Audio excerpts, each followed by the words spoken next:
24/3/26 പ്രഭാതമുരളി ബാബ്ദാദ മധുബൻ. ബാബു പറയുന്നു, മധുരമായ കുട്ടികളെ, നിങ്ങൾക്ക് ഗൃഹസ്ഥ വ്യവഹാരത്തിൽ ഇരിക്കവേ കമലപുഷ്പ സമാനം പവിത്രമാകണം. ഒരു ബാബയുടെ മതമനുസരിച്ച് നടക്കണം. ഒരു ഡിസർവീസും ചെയ്യുവാൻ പാടില്ല. ചോദ്യം: ഏതു കുട്ടികളെയാണ് മായ ശക്തമായി തൻ്റെ മുഷ്ടി ചുരുട്ടി ഇടിക്കുന്നത്? ഉയർന്ന ലക്ഷ്യമേതാണ്? ഉത്തരം: ഏത് കുട്ടികളാണോ ദേഹാഭിമാനത്തിലിരിക്കുന്നത് അവരെ മായ ശക്തമായി മുഷ്ടി കൊണ്ട് ഇടിക്കുന്നു. പിന്നെ നാമരൂപത്തിൽ കുടുങ്ങിക്കിടക്കുന്നു. ദേഹാഭിമാനം വന്നു അടികൊണ്ടു. അതിലൂടെ പദവി ഭ്രഷ്ടമാകുന്നു.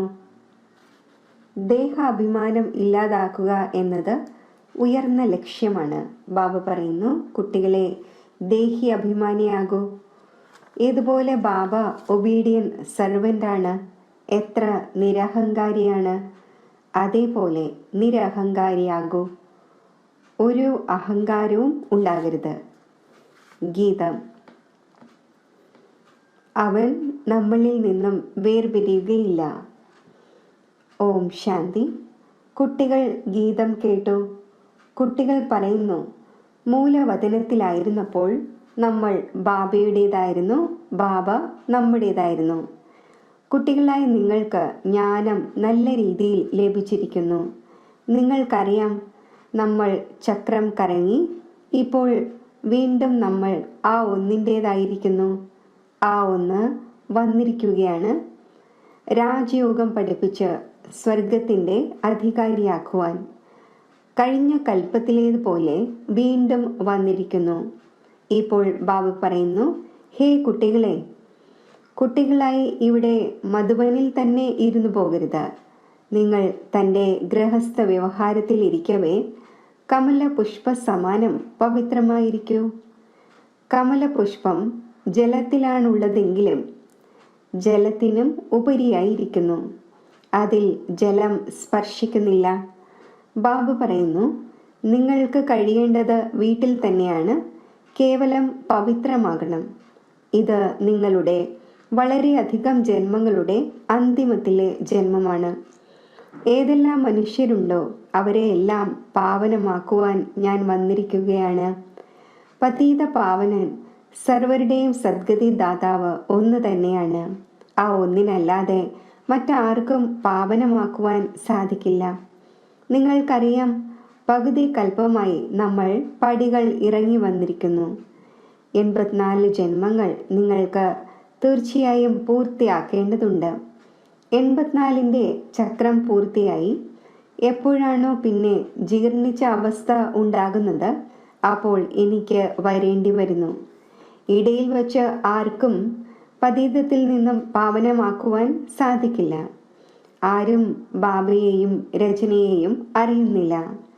ഡ്രാമയനുസരിച്ച് എല്ലാവർക്കും കലിയുഗത്തിൽ പതീതവും തമോ പ്രധാനവും ആവുക തന്നെ വേണം. ബാബ വന്ന് സർവരെയും പാവനമാക്കി ശാന്തിധാമത്തിലേക്ക് കൊണ്ടുപോകുന്നു. ഇപ്പോൾ നിങ്ങൾ ബാബയിൽ നിന്നും സുഖധാമത്തിൻ്റെ സമ്പത്ത് നേടുന്നു. സത്യയുഗത്തിൽ ഒരു ദുഃഖവും ഉണ്ടാകുന്നില്ല. ഇപ്പോൾ നിങ്ങൾ ജീവിച്ചിരിക്കെ ബാബയുടേതായിരിക്കുന്നു. ബാബ പറയുന്നു, നിങ്ങൾക്ക് ഗൃഹസ്ഥ വ്യവഹാരത്തിൽ കഴിയണം. ബാബയ്ക്ക് ഒരിക്കലും നിങ്ങൾ വീടും കുടുംബവും ഉപേക്ഷിക്കൂ എന്ന് പറയുവാൻ കഴിയില്ല. ഇല്ല, ഗൃഹസ്ഥ വ്യവഹാരത്തിൽ കഴിഞ്ഞുകൊണ്ട് കേവലം അന്തിമ ജന്മം പവിത്രമാകണം. ബാബ എപ്പോഴെങ്കിലും പറഞ്ഞിട്ടുണ്ടോ നിങ്ങൾ വീടും കുടുംബവും ഉപേക്ഷിക്കൂ എന്ന്? ഇല്ല. നിങ്ങൾ ഈശ്വരീയ സേവാർത്ഥം സ്വയമേ ഉപേക്ഷിച്ചതാണ്. ചില കുട്ടികൾ ഗൃഹസ്ഥത്തിൽ ഇരുന്നു കൊണ്ടും ഈശ്വരീയ സേവനം ചെയ്യുന്നു, വിടുവിക്കുന്നില്ല. ബാബ ആരെയും വിടുവിക്കുന്നില്ല. നിങ്ങൾ സ്വയമേ തന്നെ സർവീസിൽ ഇറങ്ങിയതാണ്. ബാബ ആരെയും വിടുവിച്ചില്ല. നിങ്ങളുടെ ലൗകിക പിതാവ് വിവാഹത്തിനു വേണ്ടി പറയുന്നു, നിങ്ങൾ ചെയ്യുന്നില്ല. കാരണം നിങ്ങൾക്കറിയാം, ഇപ്പോൾ മൃത്യുലോകത്തിൻ്റെ അന്തിമമാണ്. വിവാഹം നാശം തന്നെയാണ്. പിന്നെ നമ്മൾ എങ്ങനെ പാവനമാകും? നമ്മൾ എന്തുകൊണ്ട് ഭാരതത്തെ സ്വർഗമാക്കാനുള്ള സേവനത്തിൽ ഏർപ്പെട്ടുകൂടാ? കുട്ടികൾ രാമരാജ്യം ഉണ്ടാകണം എന്ന് ആഗ്രഹിക്കുന്നു. ഹേ പതീത പാവന സീതാറാം എന്ന് വിളിക്കുന്നുണ്ടല്ലോ. ഹേ രാമ, വന്ന് ഭാരതത്തെ സ്വർഗമാക്കൂ പറയുന്നുമുണ്ട്. പക്ഷെ ഒന്നും മനസ്സിലാക്കുന്നില്ല. സന്യാസിമാർ പറയുന്നു, ഈ സമയത്തെ സുഖം കാക്കക്കാഷ്ടത്തിന് സമാനമാണ്. തീർച്ചയായും അങ്ങനെ തന്നെയാണ്. ഇവിടെ സുഖമേ ഇല്ല. പറഞ്ഞുകൊണ്ടിരിക്കുന്നു, പക്ഷേ ആരുടെയും ബുദ്ധിയിലില്ല. ബാബ ദുഃഖത്തിനു വേണ്ടിയല്ല ഈ സൃഷ്ടി രചിക്കുന്നത്. ബാബ പറയുകയാണ്, സ്വർഗത്തിൽ ദുഃഖത്തിൻ്റെ പേരോ അടയാളമോ ഉണ്ടായിരിക്കുന്നില്ല എന്നത് നിങ്ങൾ മറന്നുപോയോ? അവിടെ കംസനോ മറ്റോ എവിടെ നിന്നും വരാനാണ്? ഇപ്പോൾ പരിധിയില്ലാത്ത പിതാവ് എന്ത് കേൾപ്പിക്കുന്നുവോ ആ ഒന്നിൻ്റെ മതമനുസരിച്ച് നടക്കണം. തൻ്റെ മന്മത്തനുസരിച്ച് നടക്കുന്നതിലൂടെ നാശം ഉണ്ടാക്കുകയാണ്. ആശ്ചര്യത്തോടെ കേൾക്കുന്നു, പറഞ്ഞു കൊടുക്കുന്നു, ഓടിപ്പോകുന്നു, അല്ലെങ്കിൽ ട്രേറ്ററാകുന്നു. എത്ര പോയി ഡിസ്സർവീസ് ചെയ്യുന്നു, അവർക്ക് പിന്നെ എന്ത് സംഭവിക്കും? വജ്രതുല്യ ജീവിതം ഉണ്ടാക്കുന്നതിന് പകരം കൗടിക്ക് സമാനമാക്കി മാറ്റുന്നു. പിന്നീട് നിങ്ങൾക്ക് സർവ തൻ്റെ സാക്ഷാത്കാരവും ഉണ്ടാകും. ഇങ്ങനെയുള്ള പെരുമാറ്റം കാരണമാണ് ഈ പദവി നേടിയത്. ഇവിടെ നിങ്ങൾ ഒരു പാപവും ചെയ്യരുത്, കാരണം നിങ്ങൾ പുണ്യ ആത്മാവാവുകയാണ്. പാപത്തിന് പിന്നെ 100 മടങ്ങ് ശിക്ഷയുണ്ടാകും. സ്വർഗത്തിൽ വരും, പക്ഷേ തികച്ചും കുറഞ്ഞ പദവിയായിരിക്കും. ഇവിടെ നിങ്ങൾ രാജയോഗം പഠിക്കുവാനാണ് വന്നിരിക്കുന്നത്, പിന്നെ പ്രജയായി പോകുന്നു. പദവിയിൽ വളരെയധികം വ്യത്യാസമുണ്ടല്ലോ. ഇത് മനസ്സിലാക്കിച്ചു തന്നിട്ടുണ്ട്. യജ്ഞത്തിൽ എന്തെങ്കിലും കൊടുത്ത ശേഷം തിരിച്ചെടുക്കുകയാണെങ്കിൽ ചണ്ടാളൻ്റെ ജന്മം ലഭിക്കുന്നു. പല കുട്ടികളും പിന്നെ അങ്ങനെയുള്ള പെരുമാറ്റവും നടത്തുന്നു. അതിലൂടെ പദവി കുറഞ്ഞു പോകുന്നു. ബാബു മനസ്സിലാക്കിച്ചു തരുന്നു, രാജാവിനും റാണിക്കും പകരം പ്രജയിൽ കുറഞ്ഞ പദവി ലഭിക്കും വിധത്തിലുള്ള കർമ്മം ചെയ്യരുത്. യജ്ഞത്തിൽ സ്വാഹ ആയി ഓടിപ്പോകുന്നവരാകുന്നുവെങ്കിൽ പോയി എന്താകും? ഇതും ബാബ മനസ്സിലാക്കിച്ചു തരുന്നു.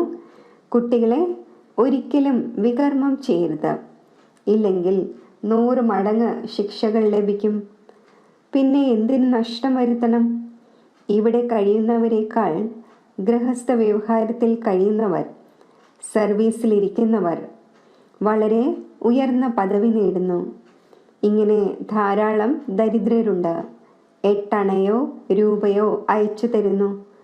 ആരെങ്കിലും ഇവിടെ 1000 നൽകിയാൽ പോലും ദരിദ്രരാണ് ഉയർന്ന പദവി നേടുന്നത്. കാരണം അവർ പാപകർമ്മം ഒന്നും ചെയ്യുന്നില്ല. പാപം ചെയ്യുന്നതിലൂടെ 100 മടങ്ങായി പോകും. നിങ്ങൾക്ക് പുണ്യ ആത്മാവായി സർവർക്കും സുഖം നൽകണം. ദുഃഖം നൽകിയെങ്കിൽ പിന്നെ കോടതി കൂടുന്നു. സാക്ഷാത്കാരമുണ്ടാകും. നിങ്ങൾ ഇന്നതെല്ലാം ചെയ്തു, ഇന്ന ശിക്ഷ അനുഭവിച്ചുകൊള്ളൂ. പദവിയും ഭ്രഷ്ടമായി പോകും. കേട്ടുകൊണ്ടിരിക്കുകയും ചെയ്യുന്നു. എന്നിട്ടും പല കുട്ടികളും തലതിരിഞ്ഞ പെരുമാറ്റം നടത്തിക്കൊണ്ടിരിക്കുന്നു. ബാബു പറയുന്നു, എല്ലായ്പ്പോഴും ഷീർഖണ്ഡ്, അതായത് പാലും കൽക്കണ്ടും പോലെ ഇരിക്കൂ. അഥവാ ഉപ്പുവെള്ളമായിരിക്കുന്നു എങ്കിൽ വളരെയധികം ഡിസർവീസ് ചെയ്യുന്നു. ആരുടെയെങ്കിലും നാമരൂപത്തിൽ കുടുങ്ങിക്കിടക്കുകയാണെങ്കിൽ ഇതും വളരെയധികം പാപമാകുന്നു. മായ ഒരു എലിയെ പോലെയാണ്. ഓതുകയും ചെയ്യും, കടിക്കുകയും ചെയ്യും. രക്തവും വരും, അറിയാനും കഴിയില്ല. മായയും രക്തം വരുത്തുന്നു. അറിയാൻ പോലും കഴിയാത്ത വിധത്തിൽ അങ്ങനെയുള്ള കർമ്മം ചെയ്യിക്കുന്നു. 5 വികാരം പൂർണ്ണമായും തലതിരിക്കുന്നു. ബാബ മുന്നറിയിപ്പ് നൽകുമല്ലോ. നമുക്ക് മുന്നറിയിപ്പ് നൽകിയില്ല എന്ന് ട്രിബ്യൂണലിൻ്റെ മുന്നിൽ പറയേണ്ടി വരിക എന്നാകരുത്. നിങ്ങൾക്കറിയാം, ഈശ്വരൻ പഠിപ്പിക്കുന്നു, സ്വയം എത്ര നിരഹങ്കാരിയാണ്. ഞാൻ ഒബീഡിയൻറ്റ് സെർവൻ്റാണ് എന്ന് പറയുന്നു. ചില കുട്ടികളിൽ എത്ര അഹങ്കാരമുണ്ടായിരിക്കുന്നു. ബാബയുടേതായ ശേഷം ഇങ്ങനെയുള്ള കർമ്മം ചെയ്യുന്നു, ആ കാര്യം ചോദിക്കുകയേ വേണ്ട. ഇതിനേക്കാൾ ആരാണോ ഗൃഹസ്ഥ വ്യവഹാരത്തിൽ ഇരിക്കുന്നത്, അവർ വളരെയധികം ഉയരങ്ങളിലേക്ക് പോകുന്നു. ദേഹാഭിമാനം വരുമ്പോൾ തന്നെ മായ ശക്തമായി മുഷ്ടി കൊണ്ട് ഇടിക്കുന്നു. ദേഹാഭിമാനം ഇല്ലാതാക്കുന്നത് ഉയർന്ന ലക്ഷ്യമാണ്. പദവി ഭ്രഷ്ടമായി പോകും വിധം ദേഹാഭിമാനത്തിൽ എന്തിനു വരണം? അവിടെ പോയി ചൂലുകൊണ്ട് തൂക്കേണ്ടി വരും വിധത്തിലാകരുത്. ഇപ്പോൾ അഥവാ ബാബയോട് ആരെങ്കിലും ചോദിക്കുകയാണ് എങ്കിൽ ബാബയ്ക്ക് പറഞ്ഞു തരാൻ സാധിക്കും. ഞാൻ എത്ര സേവനം ചെയ്യുന്നു എന്ന് സ്വയവും മനസ്സിലാക്കാൻ സാധിക്കും. നമ്മൾ എത്ര പേർക്ക് സുഖം നൽകി? മമ്മയും ബാബയും സർവർക്കും സുഖം നൽകുന്നു. എത്ര സന്തോഷമുണ്ടാകുന്നു. ബാബ ബോംബെയിൽ എത്ര ജ്ഞാനത്തിൻ്റെ ഡാൻസ് ചെയ്യുമായിരുന്നു. വേഴാമ്പലുകൾ വളരെയധികം ഉണ്ടായിരുന്നുവല്ലോ. ബാബ പറയുന്നു, വളരെയധികം വേഴാമ്പലുകളുടെ മുന്നിൽ ജ്ഞാനത്തിൻ്റെ ഡാൻസ് ചെയ്യുന്നു. അപ്പോൾ നല്ല നല്ല പോയിന്റ്സ് വരും. വേഴാമ്പലുകൾ ആകർഷിക്കുന്നു. നിങ്ങൾക്കും ഇങ്ങനെയാകണം. അതിനാലാണല്ലോ ഫോളോ ചെയ്യുന്നത്. ശ്രീമത് അനുസരിച്ച് നടക്കണം.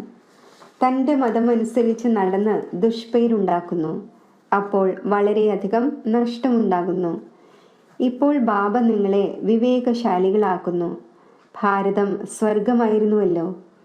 ഇപ്പോൾ ഇങ്ങനെ ആരും മനസ്സിലാക്കുന്നില്ല. ഭാരതം പോലെ ഒരു പാവന ദേശമില്ല.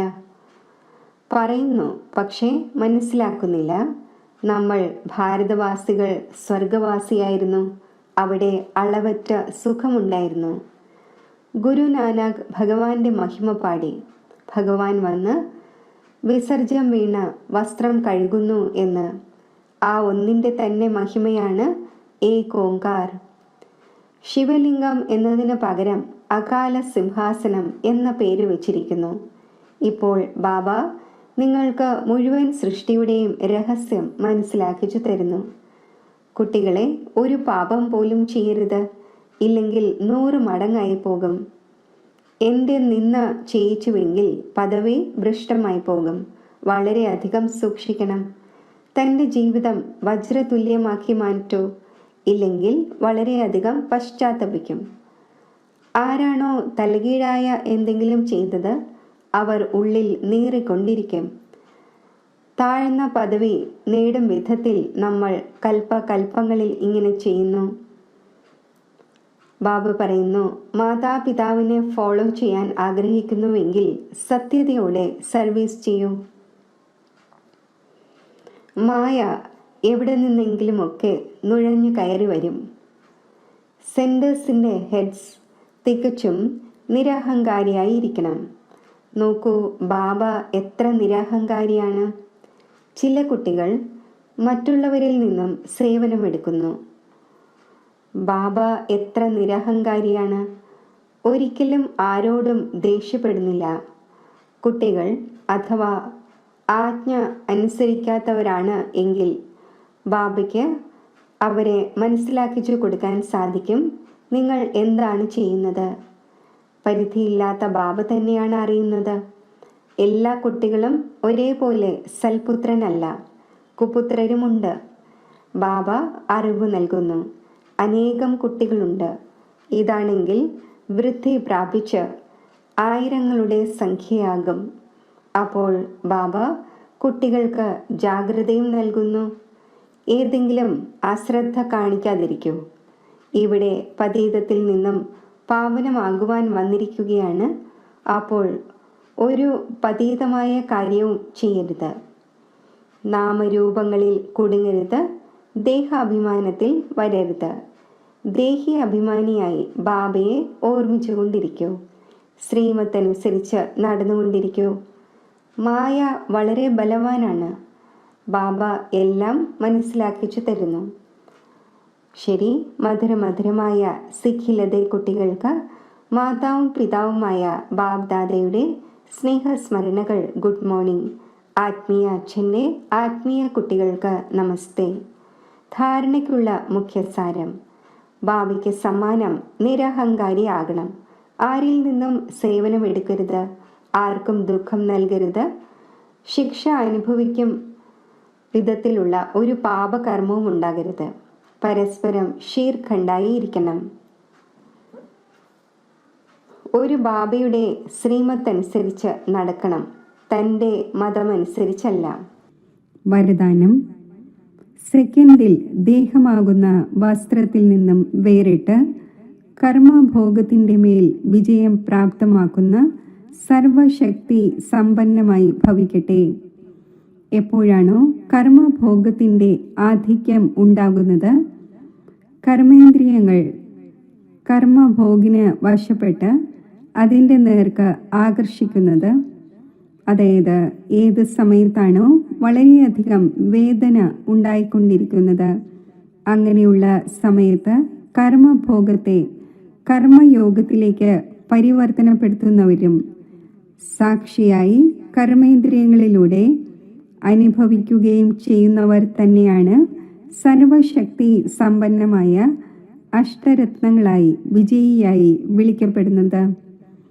ഇതിനു വേണ്ടി ദീർഘകാലത്തേക്ക് ദേഹമാകുന്ന വസ്ത്രത്തിൽ നിന്നും വേറിടുന്നതിൻ്റെ അഭ്യാസം ഉണ്ടായിരിക്കണം. ഈ വസ്ത്രം ലോകത്തിൻ്റെയോ മായയുടെയോ ആകർഷണത്താൽ ടൈറ്റായിരിക്കരുത്, അതായത് മുറുകിയിരിക്കുന്നത് ആകരുത്. അപ്പോൾ സഹജമായി ഊരിമാറും. സ്ലോഗൻ: സർവരുടെയും ബഹുമാനം പ്രാപ്തമാക്കുന്നതിനായി വിനയചിത്തരാകൂ. വിനയം മഹാനതയുടെ അടയാളമാണ്. മാതേശ്വരി ജിയുടെ അമൂല്യ മഹാവാക്യങ്ങൾ. ഈശ്വരൻ സർവവ്യാപിയല്ല, അതിൻ്റെ തെളിവെന്താണ്? ശിരോമണിയായ ഗീതയിൽ ഭഗവാൻ ഉവാച ഉണ്ട്: കുട്ടികളെ, എവിടെ ജയമുണ്ടോ അവിടെ ഞാനുണ്ട്. ഇതും പരമാത്മാവിൻ്റെ മഹാവാക്യമാണ്. പർവ്വതങ്ങളിൽ ഹിമാലയ പർവ്വതമാണ്, അതിൽ ഞാനുണ്ട്. സർപ്പങ്ങളിൽ കറുത്ത നാഗം ഞാനാണ്. അതിനാൽ പർവ്വതങ്ങളിൽ ഉയർന്ന പർവ്വതമായ കൈലാസ പർവ്വതം കാണിക്കുന്നു. സർപ്പങ്ങളിൽ കറുത്ത നാഗമാണ്. അപ്പോൾ ഇതിൽ നിന്നും സിദ്ധമാകുന്നത് പരമാത്മാവ് അഥവാ സർപ്പങ്ങളിൽ കേവലം കറുത്ത നാഗത്തിലാണുള്ളതെങ്കിൽ സർവസർപ്പങ്ങളിലും ആ ഒന്നിൻ്റെ വാസം ഉണ്ടായില്ലല്ലോ.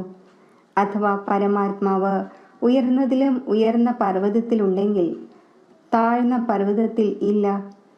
പിന്നെ പറയുന്നു, എവിടെ ജയമുണ്ടോ അവിടെയാണ് എൻ്റെ ജന്മം എന്ന്. തോൽവിയിൽ ഇല്ലാത്തതുപോലെയാണ്. ഇപ്പോൾ ഈ കാര്യങ്ങൾ സിദ്ധമാക്കുന്നത് പരമാത്മാവ് സർവവ്യാപി അല്ല എന്നാണ്. ഒരു ഭാഗത്ത് ഇങ്ങനെയും പറയുന്നു, മറുഭാഗത്ത് ഇങ്ങനെയും പറയുന്നു. പരമാത്മാവ് അനേകം രൂപങ്ങളിൽ വരുന്നു എന്ന്. പരമാത്മാവിന് 24 അവതാരങ്ങൾ കാണിച്ചിരിക്കുന്നു. കൂർമ്മം, മത്സ്യം തുടങ്ങിയ എല്ലാ രൂപവും പരമാത്മാവിൻ്റേതാണ് എന്ന് പറയുന്നു. ഇപ്പോൾ ഇതാണ് അവരുടെ മിഥ്യാജ്ഞാനം. അതേപോലെ പരമാത്മാവ് എല്ലായിടത്തുമുണ്ട് എന്ന് മനസ്സിലാക്കിയിരിക്കുന്നു.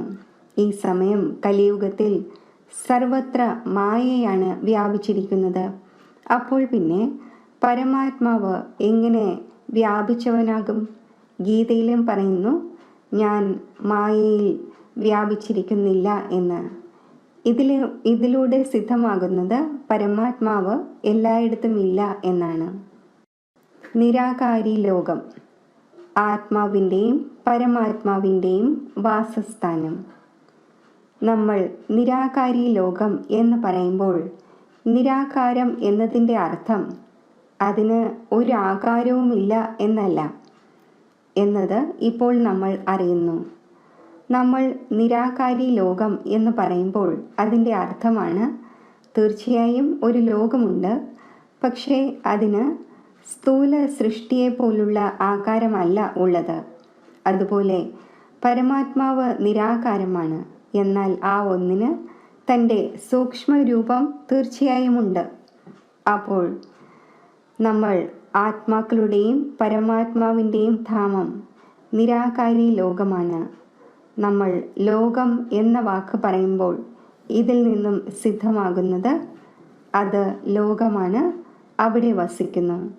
അതിനാലാണ് ലോകം എന്ന പേര് വന്നിരിക്കുന്നത്. ലോകത്തുള്ളവർ മനസ്സിലാക്കുന്നത് പരമാത്മാവിൻ്റെ രൂപവും അഖണ്ഡ ജ്യോതി തത്വമാണ് എന്നാണ്. അത് പരമാത്മാവ് വസിക്കുന്ന സ്ഥാനമാണ്. അതിനെ റിട്ടയേർഡ് ഹോം എന്ന് പറയും. നമുക്ക് പരമാത്മാവിൻ്റെ വീടിനെ പരമാത്മാവ് എന്ന് പറയുവാൻ സാധിക്കില്ല. ഇനി രണ്ടാമത്തേതാണ് ആകാരി ലോകം. അവിടെ ബ്രഹ്മ, വിഷ്ണു, ശങ്കർ എന്ന ദേവതമാർ ആകാരി രൂപത്തിൽ വസിക്കുന്നു. ഇതാണ് സാകാരി ലോകം. ഇതിന് 2 ഭാഗങ്ങളുണ്ട്. ഒന്നാണ് നിർവികാരി സ്വർഗത്തിൻ്റെ ലോകം. അവിടെ പകുതി കൽപ്പം എല്ലായ്പ്പോഴും സുഖമുണ്ട്, പവിത്രതയും ശാന്തിയുമുണ്ട്. രണ്ടാമത്തേതാണ് വികാരി കലിയുഗി ദുഃഖത്തിൻ്റെയും അശാന്തിയുടെയും ലോകം. ഇനി അവ 2 ലോകങ്ങൾ എന്നെന്തുകൊണ്ട് പറയുന്നു? കാരണം മനുഷ്യർ പറയുന്നു സ്വർഗവും നരകവും രണ്ടും പരമാത്മാവാൽ രചിക്കപ്പെട്ട ലോകമാണ് എന്നാണ്. ഇതിനെക്കുറിച്ച് പരമാത്മാവിൻ്റെ മഹാവാക്യമാണ്, കുട്ടികളെ, ഞാൻ ദുഃഖത്തിൻ്റെ ലോകമല്ല രചിച്ചത്, ഞാൻ രചിച്ച ലോകം സുഖത്തിൻ്റെതാണ് രചിച്ചത്. ഇപ്പോൾ ഇത് ദുഃഖത്തിൻ്റെയും അശാന്തിയുടെയും ലോകമാണ്. ആ മനുഷ്യാത്മാക്കൾ സ്വയം തങ്ങളെയും പരമാത്മാവായ എന്നെയും മറന്നത് കാരണം ഈ കണക്കുകൾ അനുഭവിച്ചുകൊണ്ടിരിക്കുന്നു. ബാക്കി ഏത് സമയത്താണോ സുഖത്തിൻ്റെയും പുണ്യത്തിൻ്റെയും ലോകമുള്ളത്, അവിടെ സൃഷ്ടി നടക്കുന്നില്ല എന്നല്ല. നമ്മൾ തീർച്ചയായും പറയുന്നു അവിടം ദേവതമാരുടെ നിവാസ സ്ഥാനമായിരുന്നു, അവിടെ എല്ലാ പ്രവൃത്തിയും നടന്നിരുന്നു. എന്നാൽ അവിടെ വികാരി ജന്മങ്ങൾ ഉണ്ടായിരുന്നില്ല എന്നത് തീർച്ചയാണ്. അത് കാരണം ഇത്രയും കർമ്മബന്ധനം ഉണ്ടായിരുന്നില്ല. ആ ലോകത്തെ കർമ്മബന്ധനരഹിതമായ സ്വർഗത്തിൻ്റെ ലോകം എന്ന് പറയുന്നു. ഒന്നാണ് നിരാകാരി ലോകം, രണ്ടാമത്തേതാണ് ആകാരി ലോകം, മൂന്നാമത്തേതാണ് സാകാരി ലോകം. ശരി. ഓം ശാന്തി. അവ്യക്ത സൂചന: നിശ്ചയത്തിൻ്റെ ഫൗണ്ടേഷൻ ശക്തമാക്കി സദാ നിർഭയവും നിശ്ചിന്തവും ആയിരിക്കൂ.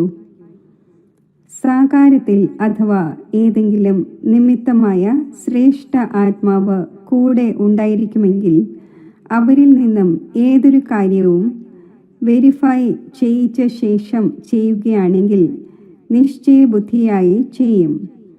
നിർഭയത്വവും നിശ്ചയവും 2 ഗുണങ്ങളെയും മുന്നിൽ വച്ച് ചെയ്യും. അപ്പോൾ എവിടെ സദാ നിശ്ചയവും നിർഭയതയും ഉണ്ടോ അവിടെ സദാ ശ്രേഷ്ഠ സങ്കല്പങ്ങളുടെ വിജയം ഉണ്ട്. ഏതെല്ലാം സങ്കല്പം നടത്തുന്നു അഥവാ സദാ നിരാകാരവും സാകാരവും കൂടെ ഉണ്ടായിരിക്കുകയും മുന്നിലുണ്ടായിരിക്കുകയും ആണെങ്കിൽ വെരിഫൈ ചെയ്യിച്ച ശേഷം നിശ്ചയത്തോടെയും നിർഭയതയോടെയും ചെയ്യൂ. ഇതിലൂടെ സമയവും വേസ്റ്റായി പോവുകയില്ല. ഓം ശാന്തി.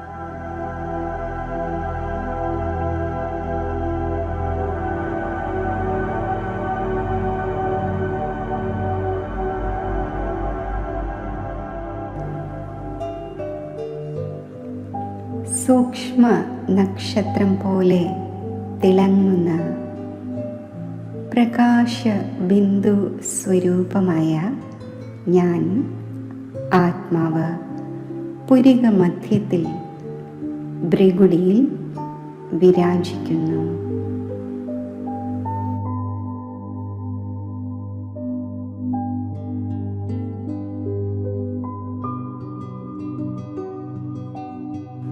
എന്നിൽ നിന്നും നാനാഭാഗത്തേക്കും വർണ്ണാഭമായ പ്രകാശം വ്യാപിച്ചുകൊണ്ടേയിരിക്കുന്നു.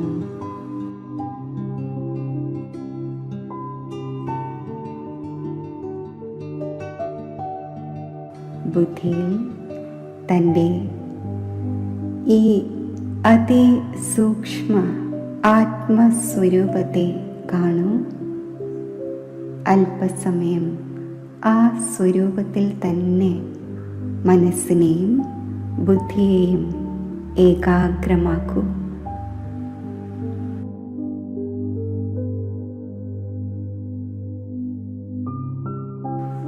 പിന്നെ മനസ്സിൽ ഈ സങ്കല്പം രചിക്കൂ.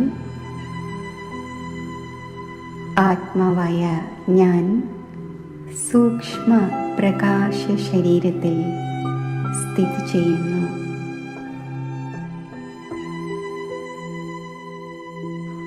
ഈ സ്വരൂപത്തെ കാണുകയും മനസ്സിനെയും ബുദ്ധിയെയും ഈ സ്വരൂപത്തിൽ സ്ഥിരമാക്കുകയും ചെയ്യൂ.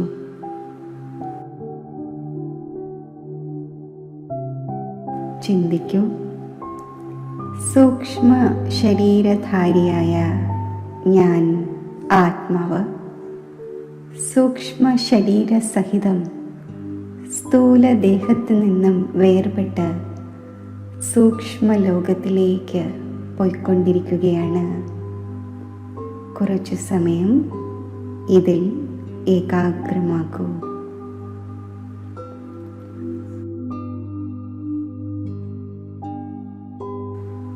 വീണ്ടും സങ്കല്പം രചിക്കൂ. ഞാൻ സമ്പൂർണ്ണ ഫരിഷ്തയാണ്. ഫരിഷ്തയായ ഞാൻ സൂക്ഷ്മ ലോകത്തിൽ ബാപ് ദാദയുടെ സമക്ഷം ഉപസ്ഥിതനാണ്.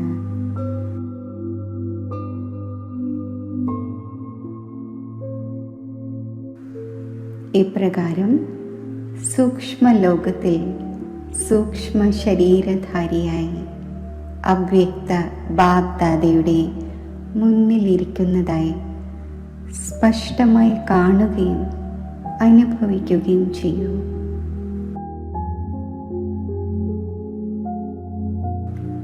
ബാപ് ദാദയുടെ ഭൃഗുടിയിൽ നിന്നും അതീവ സുന്ദരവും തേജസ്വിയുമായ പ്രകാശകിരണങ്ങൾ എന്നിൽ പതിഞ്ഞുകൊണ്ടിരിക്കുന്നു.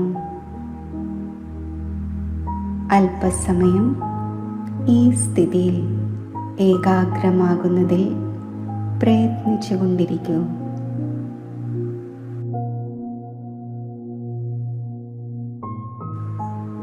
വീണ്ടും സങ്കൽപ്പിക്കൂ, ആത്മാവായ ഞാൻ എൻ്റെ സൂക്ഷ്മ ശരീരത്തെ സൂക്ഷ്മ ലോകത്ത് സ്ഥിതി ചെയ്യിച്ചുകൊണ്ട് പരമധാമത്തിലേക്ക് ഒരു പ്രകാശ ബിന്ദുവായി സഞ്ചരിക്കുന്നു. ശിവ് ബാബയുടെ അനന്ത ശക്തികളുടെയും ഗുണങ്ങളുടെയും തേജസ്വി കിരണങ്ങൾ എന്നിൽ പതിച്ചുകൊണ്ടിരിക്കുന്നു. ഈ സ്ഥിതിയിൽ ശിവ് ബാബയുടെ കിരണങ്ങൾ സ്വീകരിച്ചുകൊണ്ട് മനസ്സിനെയും ബുദ്ധിയെയും സ്ഥിരമാക്കൂ.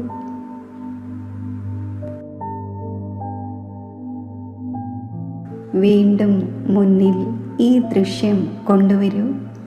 ജ്ഞാനസൂര്യനായ ശിവ് ബാബയുടെ അരികിൽ നിന്നും ഞാൻ താഴേക്ക് വരികയാണ്.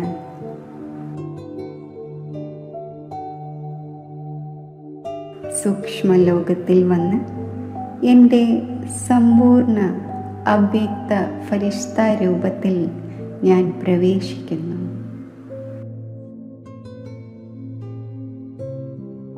പിന്നെ സൂക്ഷ്മ ശരീര സഹിതം താഴേക്ക് സ്ഥൂല ദേഹത്തിലേക്ക് പ്രവേശിക്കുന്നു.